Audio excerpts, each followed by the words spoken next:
தமிழில் வந்து இல் இல் இல் அப்படின்னு 3 இல் இருக்கு. இல் இல் இல் இதுதான் டங் பொசிஷன். அதே மாதிரி இன் இன் இன்.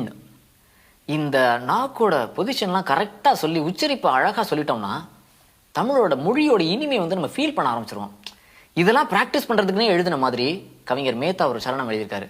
கள்ளூர பார்க்கும் பார்வை உள்ளூர பாயுமே, சொல்லாமல் துள்ளும் உள்ளம் சல்லாபமே, வில்லோடு அம்பு 2 கொல்லாமல் கொல்லுதே, பெண் பாவை கண்கள் என்று பொய் சொல்லுதே, முந்தானை மூடும் ராணி செல்வாக்கிலே, என் ஆசை கண்கள் போகும் பல்லாக்கிலே, தேனோடை ஓரமே நீராடும் நேரமே, புல்லாங்குழல் ராக் இங்க வரணும், புல்லாங்குழல் தள்ளாடுமே பொன்மேனி கேளாய் ராணி ராஜராஜ சோழ